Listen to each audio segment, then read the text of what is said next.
A terra é azul.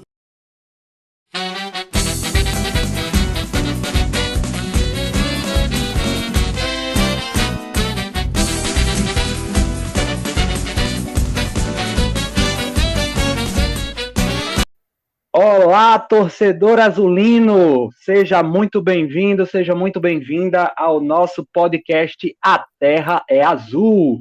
Um podcast que está aqui para que nós conversemos miolo de pote, conversando água. Se você veio aqui pensando que a gente vai dar o furo de reportagem, pode ir embora, que não vai ser essa a expectativa aqui. A gente está tratando de forma mais informal possível o dia a dia do nosso clube, o Centro Esportivo Alagoano. Eu sou Alberto Tisbita e nem de vermelho eu gosto. Fica à vontade, Marcos. Opa, tudo bom? Boa noite todo mundo, todos vocês que estão ouvindo aí os diversos agregadores de áudio aí que estão espalhados pelo mundo. Sou Marcos, estou aqui mais em um episódio aí com vocês. Muito bem, e hoje nós temos o nosso primeiro convidado, Leonardo Bismarck. Seja bem-vindo e fique à vontade. Primeiramente, eu quero agradecer o convite. É um prazer inenarrável participar desse podcast com vocês. E meu nome é Leonardo Bismarck, como o pessoal já citou. E a gente está aqui para contribuir com essa resenha, falar do CSA mesmo e tirar essa resenha e conversar com a galera, propor esse momento de interação. E é isso, a gente está aqui para contribuir. Muito bem, venha para somar, porque se for para multiplicar, o resultado sempre vai ser zero, porque 0 vezes qualquer coisa é 0. A gente aqui é nessa proposta, é nessa pegada. Nosso podcast agora passará a estar disponível em várias plataformas agregadores de podcast. Temos o Spotify, Apple Podcasts, Amazon Music, em vários agregadores, no Google Podcasts também a gente vai estar disponível. E talvez até comece a disponibilizar o áudio também pelo YouTube, porque acreditem vocês ou não, as pesquisas mostram que a maioria dos brasileiros ouvem podcast pelo YouTube. Então é coisa que só no Brasil mesmo que acontece esse tipo de coisa.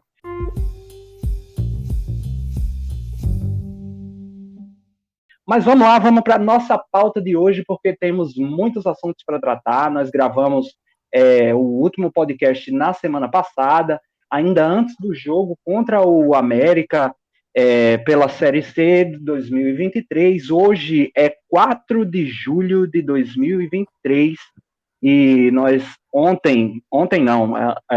no domingo, dia 2, tivemos o jogo do CSA contra o Volta Redonda, lá em Volta Redonda, com o resultado de 1-1.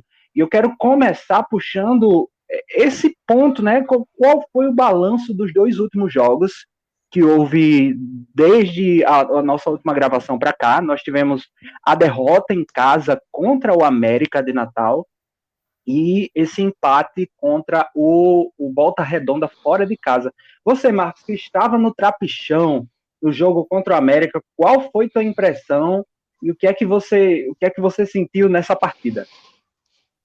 Rapaz, Alberto, mais uma vez boa noite, né? Eu senti que a minha expectativa se concretizou. Eu esperava ver um time mais vertical, sem estar tocando muito para zagueiro, girando o jogo de um lado para o outro, sem muita efetividade. Apesar da derrota, eu gostei do primeiro tempo. No primeiro tempo, o CSA jogou para cima, colocou a América nas cordas, imprensou a América, mas a falta de qualidade do ataque do CSA é muito grande. Fica tudo nas contas do Taliari, e aí sobrecarrega e às vezes o Taliari não consegue fazer milagre, porque é só ele que faz gol no CSA, né? 1/3 dos gols do CSA nessa Série C foram marcados por ele, é o artilheiro do ano do CSA, e se não fosse ele, a gente tava ferrado. Mas nem sempre ele consegue marcar os gols, né? E no primeiro tempo eu senti que o CSA jogou para frente, como eu esperava, primeiro jogo do Marcelo Cabo já esperava essa mudança de posicionamento, de comportamento, aliás, dos jogadores, mas no segundo tempo o time se desestabilizou, começou a recuar e o América achou o gol e a partir daí o CSA nem conseguiu mais finalizar. Então foi um time que para mim mentalmente foi muito instável, principalmente no segundo tempo de jogo contra o América. É algo que eu observo, inclusive, vários comentários de vários torcedores falando que depois do gol o time emocionalmente se desestabilizou, né? Se desmontou. Acho que será que o fator casa jogou contra o CSA, Léo? Nesse primeiro jogo aí do Marcelo Cabo, de fato, houve uma mudança de postura, né? Mas, assim, como que tá esse time emocionalmente vindo dessa sequência? O que é que você acha? Então, a gente sabe que não é fácil, né? Um time como o CSA considerado um time grande de Alagoas e entra numa Série C como favorito ao acesso, né? E possivelmente ao título também.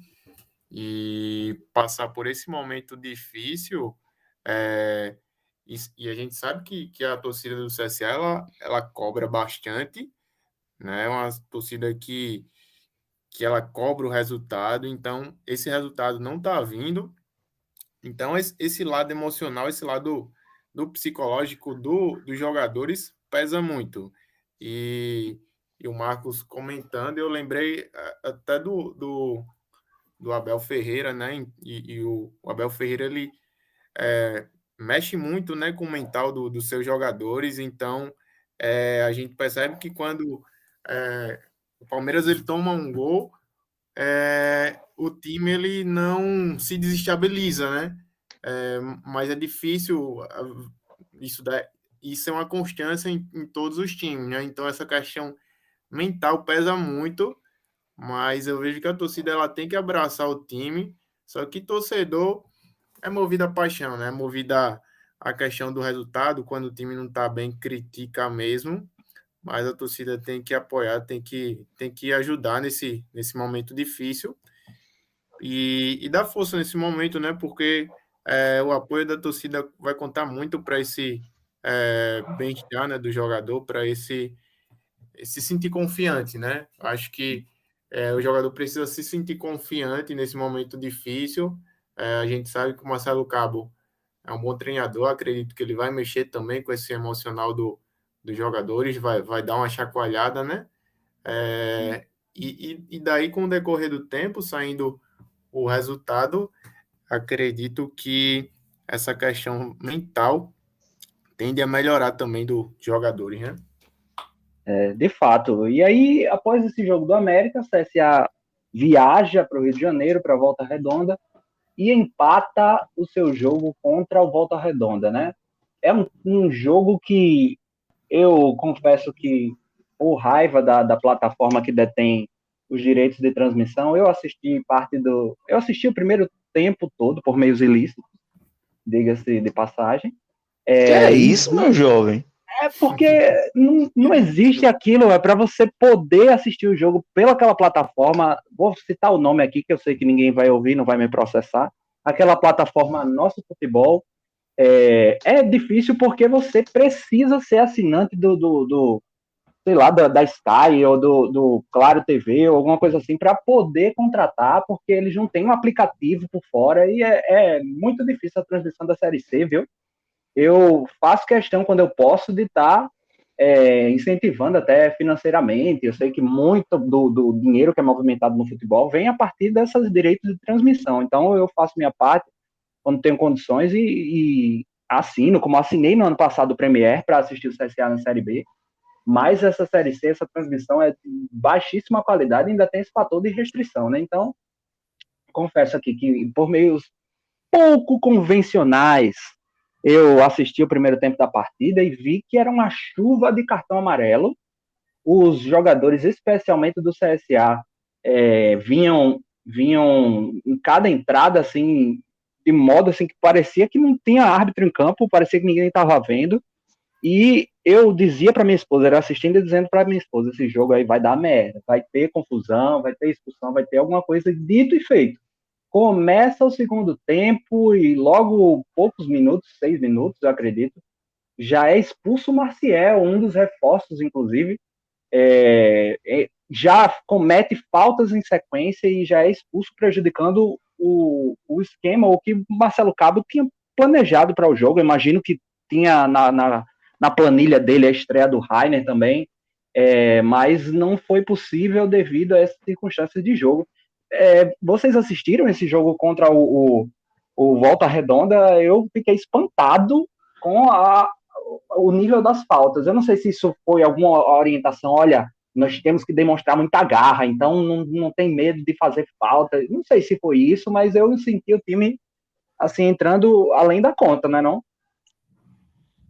Eu confesso que assim, a arbitragem tem sido até um problema nos últimos dois jogos. O jogo do América também foi muito ruim em questão de arbitragem, mas principalmente a expulsão do Maciel, eu não discordo não. Para mim ele fez duas faltas que mereciam ser punidos com cartão amarelo, as duas. O CSA depois achou o gol e não deu tempo nem do Marcelo Cabo fechar a casinha, como ele costuma fazer. E o Volta Redonda fez o empate. O Volta Redonda já vinha de 3 vitórias consecutivas. É um time que está no G8, que vem bem, que temos traumas, não posso dizer trauma, mas tem lembrança da final da Série D em 2016 dele. Mas não é um time bobo, é um time que veio para cima do CSA, mas que o CSA, mesmo com um jogador a menos, soube se comportar, soube segurar. Agora, o mesmo comentário de sempre, falta muita qualidade na frente, muita qualidade na frente. Esse elenco do CSA, do meio para frente, é muito ruim. Léo, você quando joga FIFA, você dá tanto carrinho quanto os jogadores do CSA? Não. Eu costumo ser aquele jogador limpo, né? Mas Muito assim, bem. mas assim, esse ponto que você citou, né? Esse antijogo, não é interessante, né? Para o time ele ter esse histórico violento, né? E fica até queimado, entre aspas, com a arbitragem, né? Mas aí, como o Marquinho disse, né? Por essa falta de qualidade técnica, né?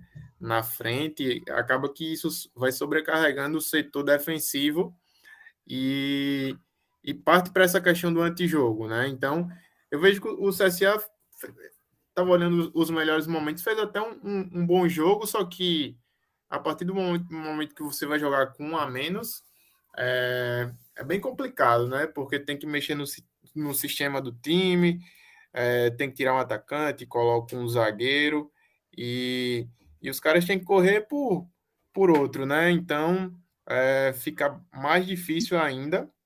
O CSA fez um gol, né? Saiu na frente, mas na sequência, com o jogador a menos, fica bem complicado de manter o placar, né? Então, eu acredito que Marcelo Cabo vai ter bastante problema, né, com esse time e ele deve corrigir essa questão desse excesso de faltas, né?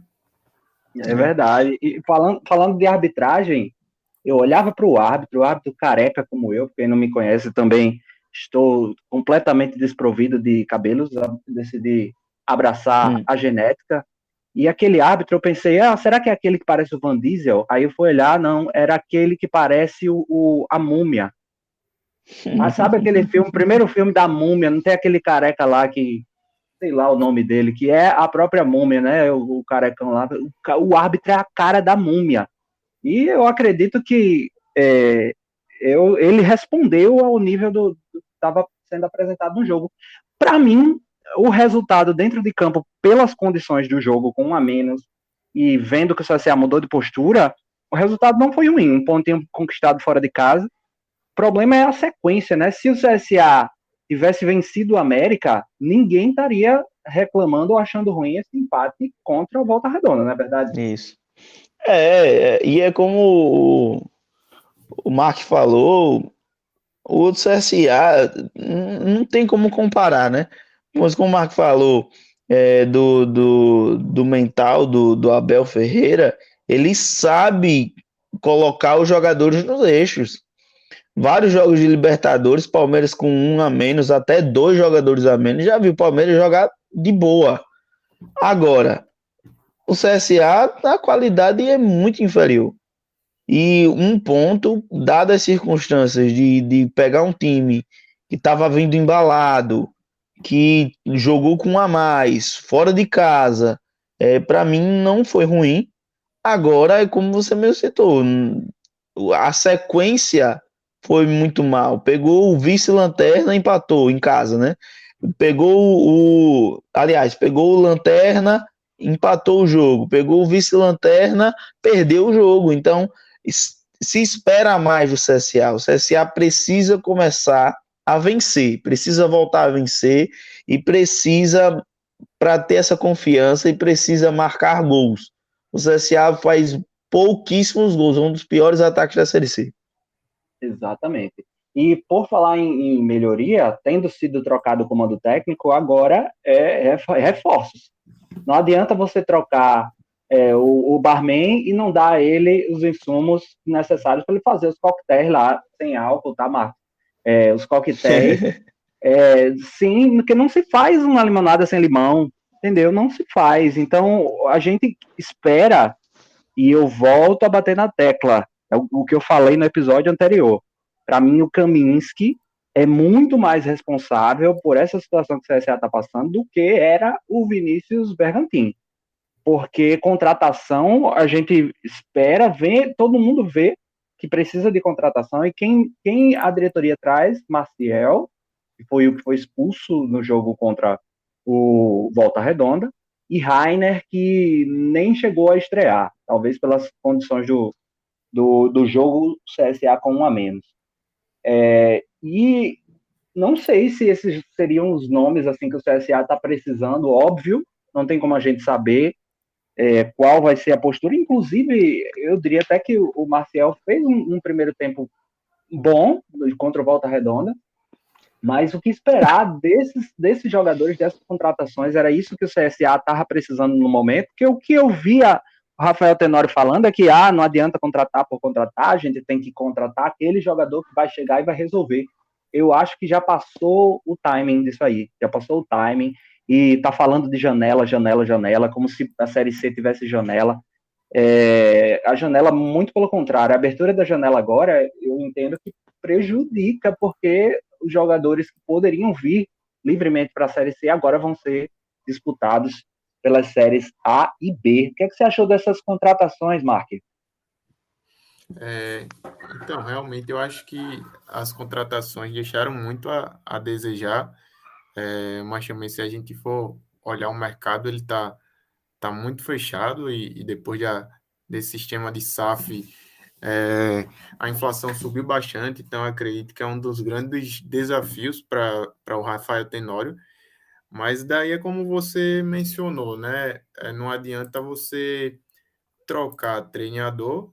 Saiu o Vinícius, né? Bergantin, que, que para mim não fazia também um trabalho muito ruim, mas que não tinha o material humano necessário, né? E eu acho que ainda hoje não tem o Marcelo Cabo, mas já é o Marcelo Cabo, como chega, né, com a bagagem maior, acredito que ele vai exigir essas contratações pontuais. E assim, em relação aos que chegaram, estava olhando o histórico do Maciel. Ele vem do Caxias, né? O Caxias, se não me engano, tá na Série D. Ele é um volante. Acredito que chega para compor elenco, chega para somar, né? Não é aquele jogador, né, que o CSA está precisando, né? Do meia criativo. Mas acredito que chega para somar. Rainer, pelo que eu vi aqui do histórico dele, ele passou um bom tempo no futebol japonês, na segunda divisão do futebol japonês, e a gente sabe que o nível técnico do futebol japonês é bem aquém do futebol brasileiro, Então tem todo aquele período de adaptação. Ele foi para o Tombense. Pelo jeito, o Tombense não teve muita paciência com ele só jogou um jogo mesmo. E pelo jeito estava encoxado no Tombense. Vi aqui que ele é um jogador, é um meia. Acredito que ele vai ajudar. Ele roda bastante pelo campo, mas assim, eu vejo que é muito pouco para o que o CSA está precisando. Acho que o CSA precisa de um meia criativo, precisa de outro atacante para ajudar o Talhari, né? É o melhor jogador do CSA. E é isso, a série C vai exigir esses reforços, e eu vejo que você trocar o pneu do carro com o carro andando é bem complicado, e é basicamente isso que o CSA está fazendo, e ele está sofrendo por esse mau planejamento, né? Mas acho que a diretoria tem que dar uma resposta maior para o torcedor em relação a reforços. E eu até me chamou a atenção que nas redes sociais oficiais do CSA, o CSA anuncia o Rainer como atacante. E quando a gente vê que ele não é atacante, ele é meia, não é, Marcos? Isso. Ele anunciou como atacante e até nos próprios comentários você vê que a torcida não gostou muito, porque, como o Mark falou, né, deu o scout dele, ele veio de empréstimo da Tombense e só jogou um jogo esse ano, e aliás, foi 15 minutos de jogo esse ano. Então é um cara que, beleza, estava treinando, mas aí chega assim, ritmo de jogo, e a gente precisa, o que o CSA precisa hoje, é de alguém que chegue para jogar, para vestir a camisa, botar o Robinho no banco e dizer, não, eu sou o dono da posição, vou jogar. Mas, Amém. pelo perfil das contratações, pelo perfil das contratações que se deram, tanto do Marcial como do Rainer, que o Rainer é contratação do Marcelo Cabo. E até no ano passado, quando ele estava no futebol japonês, ele fez 21 jogos e não marcou nenhum gol.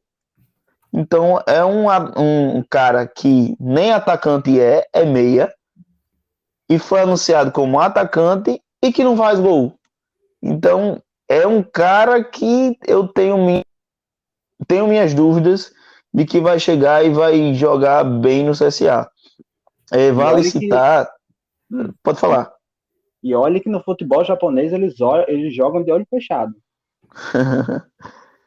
E só para complementar, né, como falei, é uma contratação do Marcelo Cabo, né? Então, o Daniel Kaminski continua deitado em berço esplêndido, sem fazer nada no CSA. Não faz nada. Ele não faz nada. É um completo incompetente. Me mande o e-mail para eu poder enviar meu currículo para lá. Eu quero uma vaga dessa. Cara, falando em vaga, você disse que não tem furo de reportagem, que realmente não tem não, né? Olha aí. Não tem não, mas vendo as notícias, né, a informação do Emerson Júnior, F5, o salário do Cid Clay Menezes, que era o diretor antes do Daniel, era de R$32 mil por mês.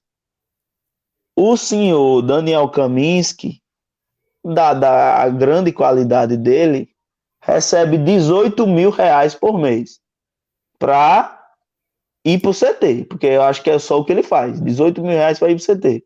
Não tem uma contratação. Existem rumores de uma possível negociação com o Pastana, que teve no CSA na Série B, com o Mozart. A conversa é que a pedida do Pastana tinha sido 30 mil. Eu acho que, dada a incompetência do Kaminski, também não estou dizendo que 12 mil é pouca coisa. Quem me dera receber 12 mil. Mas eu acho que seria uma excelente troca. porque na própria entrevista coletiva do Marcelo Cabo, depois do jogo do Volta Redonda, já falou que precisa de contratações, o CSA precisa de contratações, e está claro que com Daniel Kaminski não vai ter contratação, porque ele acha que todos os jogadores que estão fora são inferiores ao elenco do CSA. Então só pode estar, ele está achando que o CSA é um time de interclasse do contato, só pode. Já disse para você, deixe de ser mão de vaca e pague o crédito do celular do Kaminski. Ele está precisando. Vamos fazer a cotinha com eles. Nós já temos 3 pessoas aqui. A gente vai fazendo a cotinha, a vaquinha, para colocar crédito no celular do Kaminski. E falando, voltando para o Marcelo Cabo, né? O retrospecto dele na Série C 2023, em 6 jogos ele conquistou 1 ponto. Então é de se comemorar, porque é o primeiro ponto que Marcelo Cabo conquista na Série C 2023. 4 jogos com o Remo, 4 derrotas, e 2 jogos com o CSA, 1 derrota e 1 empate. Olha aí, se continuar nessa toada, talvez a gente chegue em algum lugar. Pois é. Então, falando para a gente fechar nossa pauta hoje, falando de gente que recebe 18 mil só para ir para o CT, tivemos essa semana, né, a mudança em definitivo para o novo centro de treinamento, que está situado, ao menos no papel, no bairro do Benedito Bentes, embora seja muito mais fácil e rápido chegar em Rio Largo do que no Benedito Bentes ali. E foi feita a mudança definitiva. O CSA estava alojado no Nelson, e todo mundo se queixava da estrutura. A gente sabe que não está pronto, ainda não está 100% o novo CT, mas é algo que é para se comemorar, porque essa mudança era para ter acontecido em dezembro.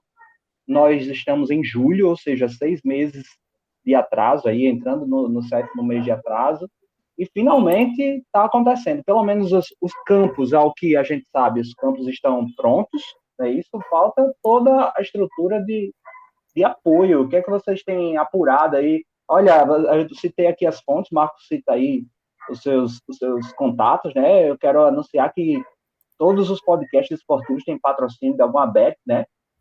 Então a gente vai ter, a partir de hoje, patrocínio da Bet Santos. Bet Santos, a Bet dos Caetaninhos. E vamos falar do CT. O que é que você apurou a esse respeito, Marcos? Não, importante ter saído do Nelson. Como você disse, a estrutura não era boa, e agora uma estrutura, pelo menos no que se mostra em projeto e que se mostra em redes sociais. Eu não fui lá, né? Não passei nem perto do CT. Então, é importante porque é um nosso, é novo e aparentemente é de qualidade, né? Então, apesar de não estar 100% concluído, é um passo importante para o CSA. Mark, você que é um cidadão biuense, aquilo lá é Benedito Bentes ou é Rio Largo? Não é, ali não é Benedito Bentes, né? Ali é mais puxando para o Rio Largo, né? É bem distante do Benedito Bentes, né? Mas em relação ao CT, eu acho que, pelo que eu vi, também não fui lá, mas pelo que eu vi alguns vídeos, estava olhando aqui a maquete também. É uma estrutura muito boa, né? Acho que os grandes clubes do Brasil contam, né, com um grande centro de treinamento, né? Prepara tanto fisicamente como mentalmente, a questão do pós-jogo também, as lesões, recuperações. Então, o CSA tendo essa estrutura, acredito que ele ganha muito. No entanto, eu ainda fiquei com aquele gostinho de que a gente poderia mais, né? Eu vi que na maquete tem um espaço para que o CSA tá deixando para uma possível arena, né? Então, essa possível arena seria uma ótima para o CSA. Esse cachorro aí deve ser regateando, viu? Olha, o que eu entendo é que CT de fato faz diferença. Eu concordo com o Mark. Para quem não sabe, eu moro em Recife, sou azulino, alagoano, maceiense, mas atualmente moro em Recife. E sempre na intertemporada, o CSA costuma vir treinar aqui no centro de treinamento do Retrô. E eu já dei um pulinho lá e fico espantado assim, com a estrutura, e não é clube grande. E eu diria com toda certeza que é um dos melhores, se não for o melhor centro de treinamento dos clubes aqui da região metropolitana de Recife. Eu passei na porta do centro de treinamento do Santa Cruz, misericórdia, que eu fiquei até assustado, que tem umas cobras assim em cima do muro. Eu acho que é só para espantar, mal olhado, e o negócio é feio, viu? Mas Então, pelo visto, não deu certo, não, né? Porque na situação do time não tá muito boa. não tá boa não, e eu simpatizo é com o Retrô, né? Com o Santa Cruz não, porque o único azul aqui eu tenho que torcer pelo Retrô. Mas assim, simpatizar com o Retrô, porque eu sou azulino, sou alagoano, minha torcida é pelo Centro Esportivo Alagoano, e a nossa ideia está sempre cobrindo o dia a dia do nosso clube.